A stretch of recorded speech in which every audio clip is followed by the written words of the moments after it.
इस कार्यक्रम के पुण्यार्चक हैं गुणायतन परिवार। गुणायतन परिवार द्वारा भोपाल में बड़ी सार्थक पहल की गई है, जिसमें बच्चों को संस्कार युक्त और गुणवत्तापूर्ण शिक्षा देने का मौका मिल रहा है। ये बच्चों की व्यवस्था की गई है, जिसमें 6वीं 7वीं के बच्चे इस साल लिए जाएंगे और 11वीं 12वीं और सीए फाउंडेशन के बच्चों को यहाँ रखा जाएगा।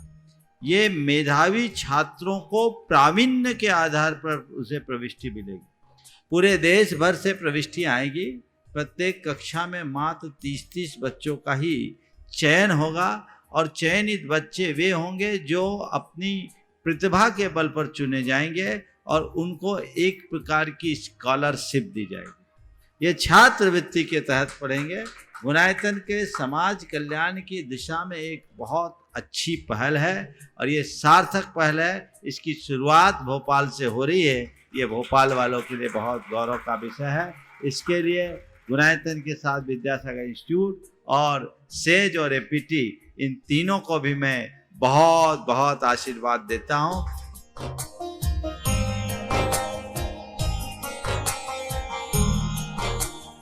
एक आदर्श और व्यवस्थित दिनचर्या का लक्ष्य प्राप्ति में बहुत बड़ा योगदान होता है।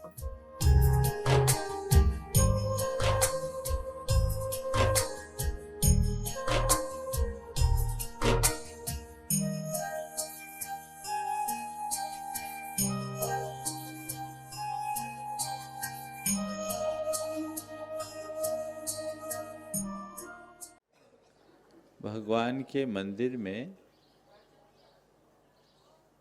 एक सेठ पहुंचा और भगवान से शिकायत करते हुए कहा, हे भगवान, तो मुझ पर अपनी कृपा क्यों नहीं बरसाता?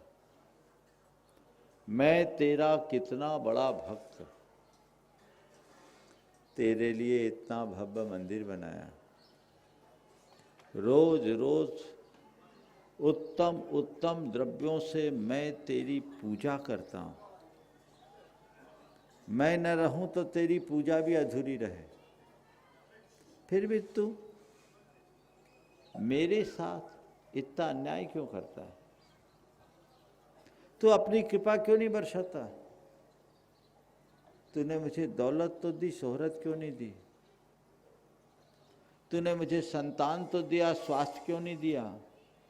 तूने मुझे पत्नी तो दी, प्रेम क्यों नहीं दिया? मुझे शोहरत, संतान और प्रेम चाहिए, तू मुझ पर क्यों नहीं बरसाता? मेरे ऊपर इतनी कृपा क्यों नहीं करता? भगवान चुपचाप सुनते रहे और ऐसे भक्तों की तो चुपचाप सुनने में ही खैरियत है। वो गया कि तभी एक अंधा भिखारी भगवान के चरणों में आया, अहोभाव से भर कर कहा, हे प्रभु, किन शब्दों में आभार व्यक्त करूं तेरा? तूने मुझ पर कितनी बड़ी कृपा की कि तूने मुझे 2 सबल पैर दिए, जिनके बल पर मैं तेरे चरणों में आ जाता हूं। मैं भले तुझे न देख पाऊं, तेरी दृष्टि मुझ पर पड़ जाती है, मैं धन्य हो जाता हूं। तू भले मुझे न देख पाए, पर तेरी दृष्टि पड़ते ही मैं धन्य हो जाता हूं। बहुत बहुत आभार, बड़ी कृपा है तेरी। दोनों भगवान के कथित तौर पर भक्त है, तो बोलो आप किसको सही भक्त मानोगे? हाँ, बोलो तो। अंधे को ना। अब थोड़ा अपने मन में उतर करके पूछो, तुम भगवान के पास अंधा बन करके जाते हो या सेठ बनकर? क्या बनकर जाते हो? तो फिर बोलो, बोले महाराज आप ही कहते हो 1 नंबर का काम करो, 2 नंबर का काम हम करते ही नहीं है। इसलिए 1 नंबर में रहने की भाव। हम लोगों के अंदर की यही दुर्बलता है। हम पूजा पाठ, उपासना सब कुछ करते हैं।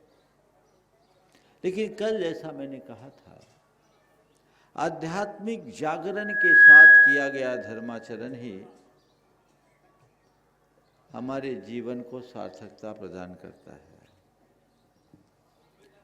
अंदर आध्यात्मिकता का स्पर्श न हो तो हमारे धर्म का कोई आनंद नहीं, धर्म का कोई रस नहीं, वो एक जड़ क्रिया बनकर रह जाती है।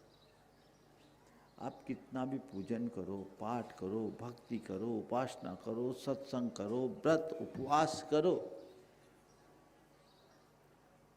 लेकिन किसके लिए ये सब?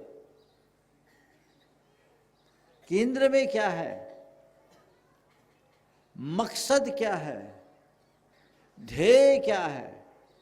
उद्देश्य क्या है? लक्ष्य क्या है? बोलो।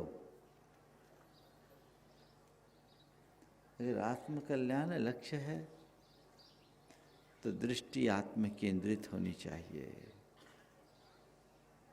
पूजा तो मैं जब से होश संभाला तब से कर रहा हूं, भक्ति आराधना उपासना तो मैं शुरुआत से ही करता आ रहा हूं, लेकिन उसका असर भीतर कितना पड़ रहा है हमें ये देखना है। कल मैंने आपसे कहा था, धर्म करो, धर्म का कुल्ला मत करो, कहा था। कहीं आज तक मेरी स्थिति कुल्ला करने जैसी तो नहीं है। अगर धर्म को मैं एक परंपरागत तरीके से करता आ रहा हूं तो वो कुल्ला है, और धर्म को अंतर मन से भर कर रहा हूं, आत्म दृष्टि से संपन्न होकर कर रहा हूं, तो वो धर्म का आचमन है। धर्म रस का पान कीजिए, भीतर उतर करके धर्म करने का प्रयत्न कीजिए। आज समाज में धार्मिकों की संख्या बढ़ी है, लेकिन धर्मात्मा कम दिखते हैं। धार्मिक और धर्मात्मा में अंतर क्या है बोलो? हाँ, मालूम है? धार्मिक और धर्मात्मा, धार्मिक वह जो धर्म की क्रिया करे, और धर्मात्मा वह जो धर्म को अपनी आत्मा में बसाए। धार्मिक व्यक्ति का धर्म उसके मंदिर मूर्ति पूजा उपासना ग्रह तक सीमित रहेगा, उसका धर्म उसकी धर्म की क्रिया तक सिमट कर रह जाता है। लेकिन धर्मात्मा का धर्म उसके प्रत्येक विचार और व्यवहार में प्रतिबिंबित होता है। अपने भीतर उतर कर देखिए, मेरे अंदर कोई धर्मात्मा प्रकट हुआ है नहीं। अगर प्रकट हो गया तो इससे अच्छी बात कोई नहीं है, और नहीं हुआ तो हमें उसे जन्म देने की जरूरत है। अपनी आत्मा में धर्म को प्रतिष्ठापित करो। तुम्हारी आत्मा ही धर्ममय हो जाए तो धर्म को आत्मा में बसाइए।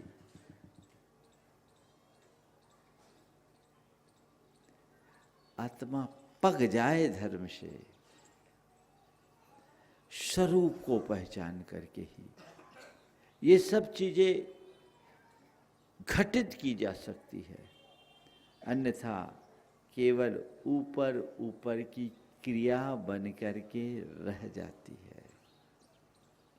संत कहते हैं, धर्म कोई क्रिया नहीं, जीवन के रूपांतरण का प्रयोग है।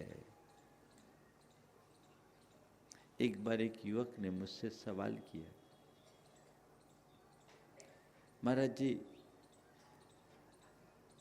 हम लोगों को आप लोग धर्म करने की इतनी प्रेरणा देते हो, क्यों करना? हमने कहा अपने जीवन को बदलने के लिए करना। बोले महाराज जी हम लोग देखते हैं लोग वर्षों से धर्म कर रहे पर उनके जीवन में बदलाव नहीं, तो हम ये बात कैसे माने कि धर्म करने से जीवन बदलता है? सवाल में दम था। आज किसी भी युवा से धर्म करने के लिए हम जब बात करते हैं तो हमारे धर्मियों ने धर्म का तेज ही खो दिया। हम धर्म के वो आकर्षण को ही सुरक्षित नहीं रख पाए जिससे आकर्षित होकर के लोग धर्म से जुड़े। धार्मिक व्यक्ति के धर्म में आकर्षण की कमी रह सकती है, पर धर्मात्मा के धर्म का तेज सबको सहज आकर्षित करता है। आप धर्मात्मा बनिए तो फिर आपको किसी को कुछ कहने की जरूरत नहीं पड़ेगी। आज के संदर्भ में दो बातें मैं कह रहा हूं। एक परिवार मेरे पास आया, दिल्ली से आया था, उनका बेटा साथ में था, वो बाहर से पढ़ के आया था। परिवार के लोगों ने कहा महाराज जी इससे कहिए कि ये थोड़ा धर्म करे। मैं उसकी तरफ देखा तो उसने छूटते ही कहा महाराज जी यदि धर्म का वही स्वरूप है जो मेरे मम्मी पापा करते हैं तो मुझे ऐसे धर्म से एलर्जी है। यदि धर्म का वही स्वरूप है जो मेरे मम्मी पापा करते हैं तो मुझे ऐसे धर्म से एलर्जी है। शब्द सुनकर के मुझे भी थोड़ा अटपटा सा लगा, लेकिन मैंने कहा भैया तुम्हारे लिए एलर्जी क्यों है? तो उसने कहा महाराज जी मेरे मम्मी पापा रोज सवेरे 5 बजे मंदिर जाते हैं और 10 बजे लौट कर आते हैं। 5 बजे जाते हैं, 10 बजे लौट कर आते हैं, लड़ते हुए जाते, झगड़ते हुए आते हैं।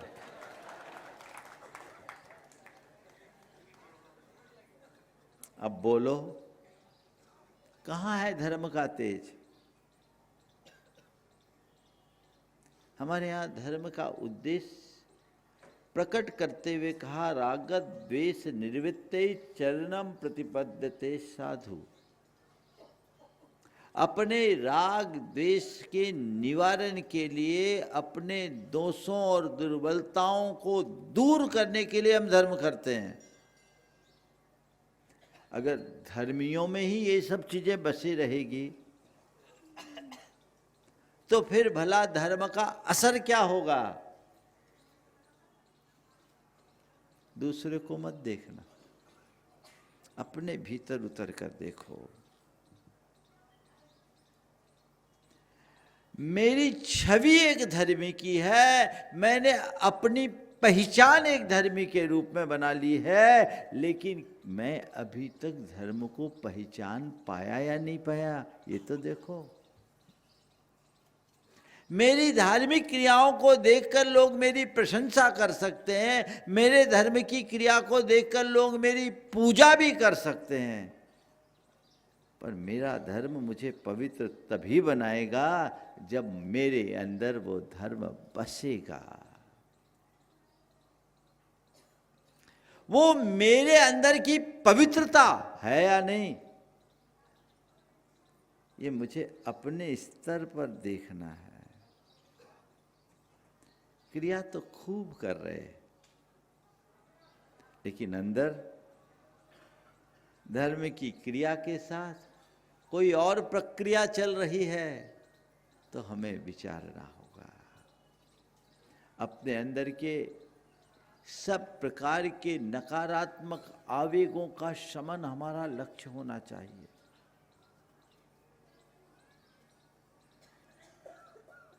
मैंने उस लड़के से कहा कि भैया हो सकता है तुम्हारा अनुभव सही है, लेकिन इसमें कमी धर्म की नहीं है, इसमें कमी तुम्हारे माँ बाप की है। मैं तुम्हें वैसे धर्म की बात नहीं करता, पर मैं तुमसे पूछता हूँ बैड हैबिट से बचना चाहते हो? बोले हाँ। हमने कहा अपने निगेटिव इमोशंस को कम करना चाहते हो? बोले हाँ। हमने कहा यही तो धर्म है, बैड हैबिट से बचना, दुष्प्रवृत्तियों से दूर होना और नकारात्मक भावनाओं को नियंत्रित करना। इसी का नाम तो संयम है, इसी का नाम अहिंसा है, इसी का नाम तप है। और अहिंसा, संयम और तप, यही तो धर्म है। उसने कहा महाराज जी अगर धर्म में ऐसा कुछ है तो मुझे तो उसमें बड़ा इंटरेस्ट है। एलर्जी अट्रैक्शन में परिवर्तित हो गई। शिखर जी की बात है, वो 3 दिन शिखर जी रहा, रोज आके बैठा। हार्वर्ड से पढ़कर आया बंदा था, हार्वर्ड यूनिवर्सिटी से पढ़कर आया। फिर मेरे पास 3 दिन तक रोज बैठा। आज वो आदमी सारी धार्मिक क्रियाएं भी करता है और भावना योग का नित्य अभ्यासी है, लोगों को प्रेरणा देता है।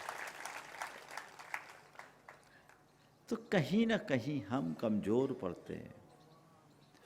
धार्मिक लोगों के अंदर की जो कषायों की प्रवृत्ति दिखती है, उनके अंदर के राग द्वेष दिखते हैं, उनके भीतर के जो झगड़े झंझट और झमेले दिखाई पड़ते हैं, वो बहुत हैरान करने वाले हैं।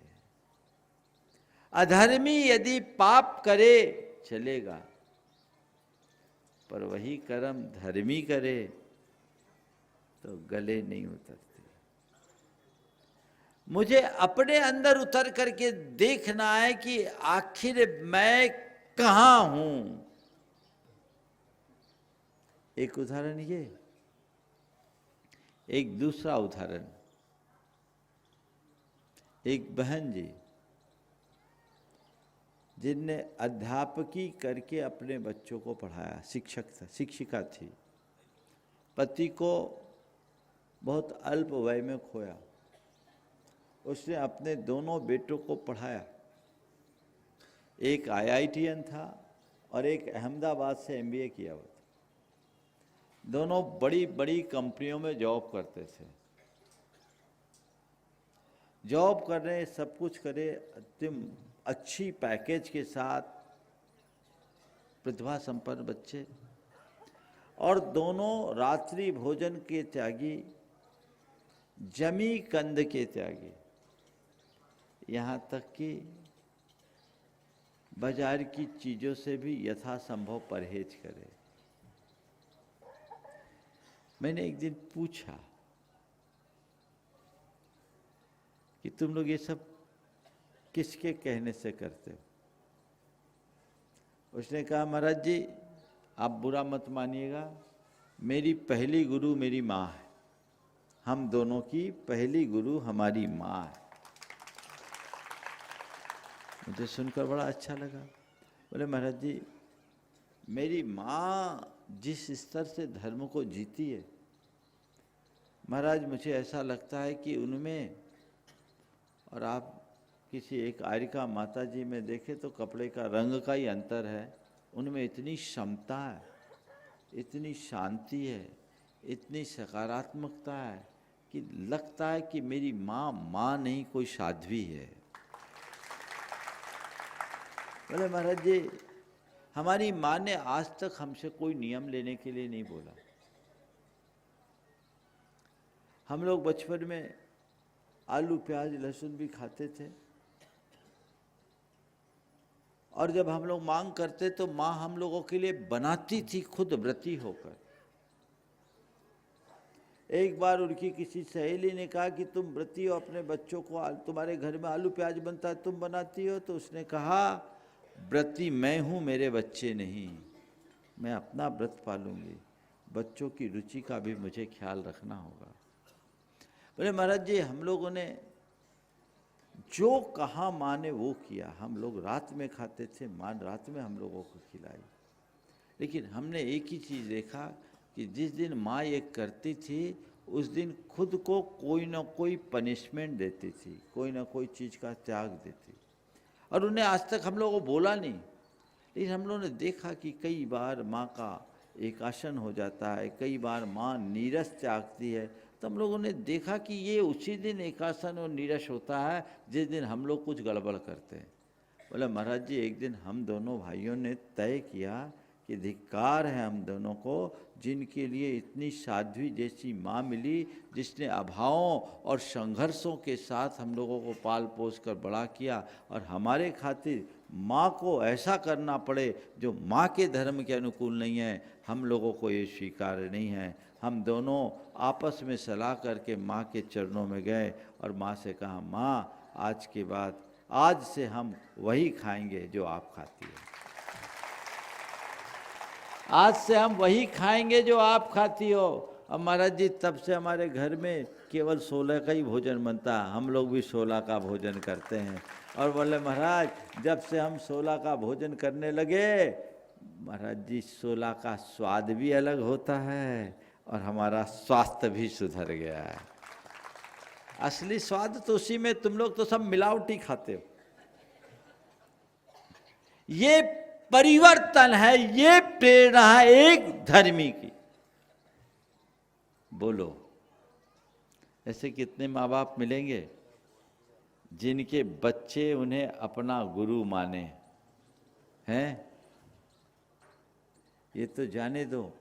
ऐसे कितने माँ बाप मिलेंगे जिनके बच्चे कहते हों कि अगले जन्म में यही मेरे माँ बाप मिले? वो भी इक्का दुक्का। ज़्यादातर तो यही होगा कि मेरा बाप बड़ा खड़ूस है और माँ बड़ी खचड़ी। यही है ना। बोलो हमने क्या पाया?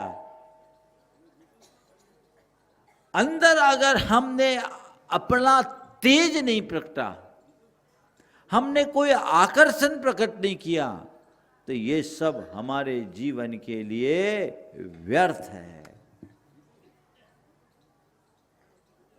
तो धर्म को हम ठीक तरीके से जाने।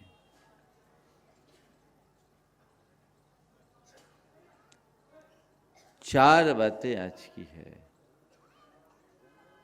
सुने, समझे, स्वीकारे, सुधारे। सुने, समझे, स्वीकारे, सुधारे। बस यही करना है। हम धर्म की बातें सुनते सुनिए, पर कानों से मत सुनिए। कहाँ से सुनिए? कहाँ से सुनिए? यहाँ से सुनना है। अभी कहाँ से सुनते? एक नहीं दो दो कान है ना, और दुकान भी है। सुने, लेकिन केवल कर्णेंद्रिय से न सुने, हृदय से सुने, श्रद्धा सभर होकर सुने। यही परिवर्तन लाएगा। सुनते हर कोई है, कान से सुनने वालों के लिए केवल बौद्धिक खुराक होती है, और जो हृदय से सुनते हैं, श्रद्धा सभर होकर सुनते हैं, उनके चेतना में एक आंतरिक स्पंदन होता है। तुम्हारे अंदर हलचल होनी चाहिए कि जो कुछ भी कहा जा रहा है हमें यही करना है, मेरी राह यही है। अभी क्या करते हैं? अरे महाराज आए हैं, महाराज का काम सुनाने का है, अपना काम सुनने का है, काम खत्म है ना। और कई बार तो ऐसा माहौल बनता है, अरे महाराज आए, महाराज प्रवचन में बहुत मज़ेदार प्रवचन देते हैं, खूब हंसाते हैं, खूब अच्छी बातें करते, इसलिए सुनना है। हाँ, झंडी चल रही है अभी भी। हाँ, महाराज बहुत मजा आता है इसलिए सुनना। फिर कुछ लोग, अरे महाराज आए, पूरा गांव आ रहा, हम नहीं जाएंगे तो लोग हमसे क्या बोलेंगे। कुछ ऐसे लोग भी हैं, वो अपनी शक्ल दिखाने आ जाते है ना। हाँ, ये भी दृष्टिकोण है। मैं सबका स्वागत करता हूँ, क्योंकि हमको पता है, क्या पता कौन सी बात तुम्हारे जीवन को बदल डाले, कह नहीं सकते। एक बार ऐसा हुआ भी, एक व्यक्ति जो डेली शराब पीता था, डेली, था बड़ा संपन्न और प्रभुता संपन्न भी था, प्रभावशाली था। धर्म के प्रति उसका कभी कोई लगाव और आकर्षण नहीं रहा। हमारा प्रवास था। उसके मित्र ने कहा कि चलो भाई, महाराज के प्रवचन चल रहे, एक प्रवचन माला चल रही थी सार्वजनिक। उसको बोला कि अरे बहुत भीड़ है महाराज के प्रवचन में, हजारों लोग आ रहे, चलो एक बार चलो। तो उसके मन में थोड़ा कुतूहल जगा। ये बहुत पुरानी बात है, 2004 की, जबलपुर में था। कुतूहल जगा, अरे चलो चल के देखते हैं। और पहले दिन आया। उस दिन मेरा प्रवचन का विषय था धर्म और युवा, और युवाओं को धर्म की प्रेरणा देने की बात की। और उस दिन मैंने ये उदाहरण सुनाया था, धर्म और धर्म का कुल्ला। वही बात उसको जच गई,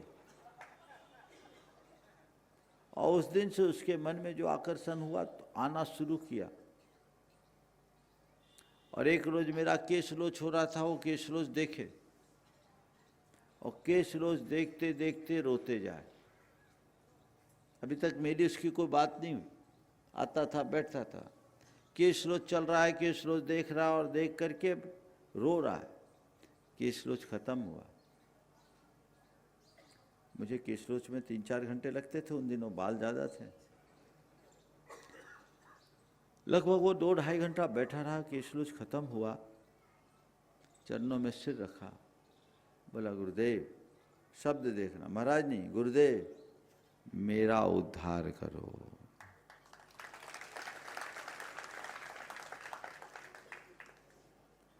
मैं अपना उद्धार चाहता हूं। आपके संसर्ग में मैं पिछले 15 दिनों से हूं। मेरे अंदर एक कचोट उठ रही है। आपकी बातें मेरे अंदर रह रह करके चोट करती कि मैं अपने इस मनुष्य जीवन को कहाँ ले जा रहा हूं। आंखों में आंसू, मन भीगा हुआ। उसके बारे में मुझे पहले से बैकग्राउंड पता था। हमने कहा भैया देख, सुबह का भूला शाम को घर लौटाए तो भूला नहीं कहलाता। बीती को विचार के आगे की सुध ले, और आज से भी अगर संकल्पित हो जाओगे तो जीवन बदल जाएगा। उसने कहा महाराज जी, आज से मैं अपनी सारी बुराइयों को त्यागता हूँ। और आज वो व्यक्ति 2004 से 2025 है, व्रती जीवन जी करके अपना जीवन बिता रहा है। परिवर्तन आता है, इसलिए मैं कह रहा हूँ सबका स्वागत करता हूँ। अगर ऐसा संस्करण होगा तो वो भी स्वागत योग्य है, किसी को ठुकराना नहीं। कोई हो, और ऐसे लोग जो बदलते हैं, दूसरे को नहीं देख बाबा, अपनी को देख। हम लोग यही गड़बड़ है। हाँ, सब दूसरे को टारगेट करते। तुम लोग है ना, सब दूसरों के घर में बुहारी लगाने वाले हो। ओ सबके लिए वेलकम है, पर मैं इतना ही कहूँगा कि दूसरे के घर बुहारी लगाने की आदत छोड़ दो। अपने घर का कोना साफ करो भाई, है ना। हाँ, और मालूम है, खुद के घर में बुहारी कराने लगाने वाला सेठ हो सकता है, पर दूसरे के घर में बुहारी लगाने वाले को आप लोग क्या बोलते हो? समझ गए ना। तो वो ठीक नहीं है। तो हमें अपना कर्म ठीक रखना है। सुनो, समझो, हृदय से भर करके सुनोगे तो क्या पता कौन सी बात तुम्हारे जीवन को रूपांतरित कर दे, आंदोलित कर दे, बदल दे। समझो, जो कहा जा रहा है वो क्या है, उसका आशय क्या है, उसका अर्थ क्या है, उसका प्रसंग क्या है, संदर्भ क्या है, फिर स्वीकारो। और स्वीकार करके जीवन सुधारो। ये क्रम है। सुनोगे ही नहीं तो समझोगे किसे, और समझोगे ही नहीं तो स्वीकारोगे कैसे, और स्वीकारोगे ही नहीं तो सुधारोगे कैसे। एक ने बोला लोग सुनते हैं और उसके बाद भी असर नहीं पड़ता, तो हम तो बिल्कुल नहीं सुनते। तो हमने कहा भैया, लोग परीक्षा देते हैं और फेल हो जाते हैं, इस डर से परीक्षा में ही नहीं बैठना कहाँ की समझदारी है? हम परीक्षा देते हैं, हम फेल ना हो जाए इसलिए परीक्षा ही में नहीं बैठे। अरे परीक्षा में बैठने वाला कदाचित फेल भी होगा तो कल पास हो सकता है, लेकिन जो परीक्षा ही में नहीं बैठे, पढ़ाई ना करे, उसका क्या होगा? वो तो परमानेंट फेल ही है ना। सुनोगे तब समझने की संभावना बढ़ेगी, तभी तुम कुछ स्वीकार पाओगे और तभी कुछ सुधारने में समर्थ होगे। सुनोगे ही नहीं तो तुम्हारा रास्ता तो वहीं बंद हो जाएगा। धर्म का उपदेश सदैव आगे बढ़ने के लिए दिया जाता है, पीछे हटने के लिए नहीं। आप कहो महाराज कह रहे भैया राग द्वेष न मिटे तो पूजा पाठ करने से क्या फायदा, तो तुम पूजा ही पाठ बंद कर दो। तो ये तो उपदेश का सही अर्थ नहीं है ना। पूजा पाठ बंद मत करो, राग द्वेष बंद करो। दोष दुर्बलता अगर दूर नहीं हो रहे तो दोष दुर्बलता को दूर करने का ध्येय बना। वैसा लक्ष्य और पुरुषार्थ जब आपका जागेगा तभी जीवन में बदलाव आएगा, परिवर्तन होना चाहिए। पूजा पाठ से अगर अंतर मन से आप करो ना, बड़ा सकारात्मक परिवर्तन होता है। धर्माचरण का सबसे सरल और स्थूल रूप है तो पूजा उपासना है। इसमें ज़्यादा कुछ करना नहीं पड़ता, बहुत जल्दी मन लीन होता है, मन डूबता है। तुम्हें ध्यान करने के लिए बोले तो बहुत कठिनाई होगी। त्याग तप हर किसी के बूते की बात नहीं है, पर भगवान का नामस्मरण हर कोई कर सकता है। आप लोग बोलते हैं आस्ताम तवस तव नमस्त समस्त दोषम तत्संखताप जगताम, ये यूं ही नहीं बोला गया। भगवान आपका नाम स्मरण भी हमारे पापों को नष्ट करता है। कब? जब विशुद्ध भावों से नाम स्मरण करो तब। पाप नष्ट करता है इसका मतलब अंदर का पाप ही नहीं काटता। भगवान का नाम लेने से भगवान के प्रति अनुराग बढ़ता है, और जो जो भगवान का अनुराग बढ़ता है विषयों से वैराग जगता है। पाप कटता ही नहीं, पाप छूटता भी है। पाप काटने के लिए तो सब धर्म कर लेते हैं, पाप छोड़ने के लिए धर्म करने का प्रयत्न करो। पाप छूटे, बुद्धि पूर्वक पाप छूटे, मेरी पापात्मक प्रवृत्तियां कम हो, ये सत्पुरुषार्थ आप जगाइए। बदलाव तब होगा, तब अंदर की चमक घटित होगी जो हमें एक अलग प्रकार की आनंदानुभूति देती है। ऐसी सोच अपने भीतर विकसित कीजिए। तो मैं कह रहा था कि पूजा पाठ जीवन में बदलाव लाते हैं, बहुत बड़ा बदलाव आता है। एक युवक जो कभी मंदिर वगैरह नहीं जाता था, हमसे जुड़ा, रोज अभिषेक पूजन करने लगा। और उसने एक दिन कहा, महाराज जी जब से मैंने पूजा किया शुरू किया, आपके सानिध्य में मैंने एक पूजन शिविर लगाया था, उसमें वो जुड़ा था। बोले महाराज जी मेरे अंदर जबरदस्त सकारात्मकता आ गई। उसने अपना एक अनुभव सुनाया।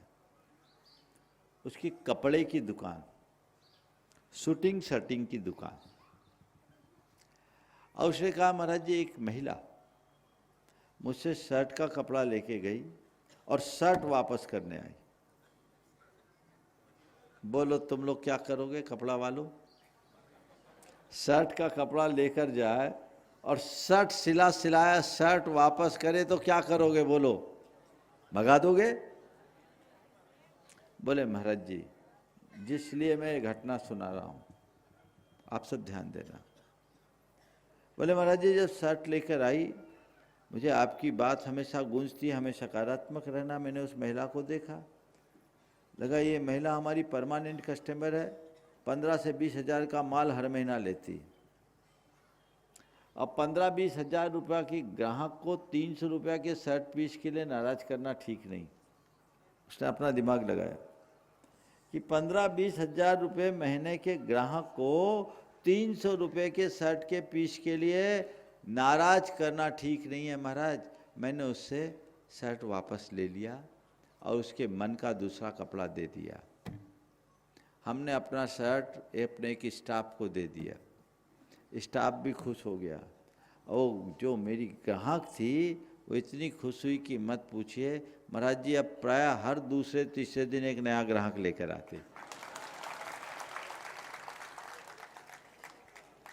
ये उसने जो बात कही, बोले महाराज जी ये परिवर्तन मुझ में आया आपसे, आपके प्रवचन से और पूजन से जुड़ने के बाद। मेरे भाई ने मुझसे कहा ये गांधीगिरी करोगे तो धंधा ही चौपट हो जाएगा। बाद में मैंने जब भाई की सामने अपना कैलकुलेशन बताया, बोला तुमने बिल्कुल सही किया। पॉजिटिविटी, यही ट्रांसफॉर्मेशन है। लीक से हटकर है, कोई नहीं सोचता। जीवन व्यवहार में बहुत सारे ऐसे प्रसंग होते हैं जो उल्टे दिखते हैं, पर आप उल्टे को भी सीधा कर सकते हो। हालांकि तुम लोग दिन भर उल्टा सीधा करते रहते हो। वो उल्टा सीधा करने की आदत से बचो, नजरिया सीधा रखो, चीजें अपने आप सीधे हो जाएगी। हमारे भीतर की समता, हमारे भीतर की सहजता, हमारे अंदर की उदारता, हमारे भीतर की सहिष्णुता विकसित होनी चाहिए। ये धर्म का मूल तत्व है और ये अंदर है तभी तक जीवन का मजा है। इस कार्यक्रम के पुण्यार्जक गुणायतन परिवार। गुणायतन परिवार द्वारा भोपाल में बड़ी सार्थक पहल की गई है, जिसमें बच्चों को संस्कार युक्त और गुणवत्तापूर्ण शिक्षा देने का मौका मिल रहा है। ये बच्चों की व्यवस्था की गई है, जिसमें 6वीं 7वीं के बच्चे इस साल लिए जाएंगे और 11वीं 12वीं और सीए फाउंडेशन के बच्चों को यहाँ रखा जाएगा। ये मेधावी छात्रों को प्रावीण्य के आधार पर उसे प्रविष्टि मिलेगी। पूरे देश भर से प्रविष्टि आएगी। प्रत्येक कक्षा में मात्र 30-30 बच्चों का ही चयन होगा और चयनित बच्चे वे होंगे जो अपनी प्रतिभा के बल पर चुने जाएंगे और उनको एक प्रकार की स्कॉलरशिप दी जाएगी। ये छात्रवृत्ति के तहत पढ़ेंगे। गुणायतन के समाज कल्याण की दिशा में एक बहुत अच्छी पहल है और ये सार्थक पहल है। इसकी शुरुआत भोपाल से हो रही है। ये भोपाल वालों के लिए बहुत गौरव का विषय है। इसके लिए गुणायतन के साथ विद्यासागर इंस्टीट्यूट और सेज और एपीटी, इन तीनों को भी मैं बहुत बहुत आशीर्वाद देता हूँ।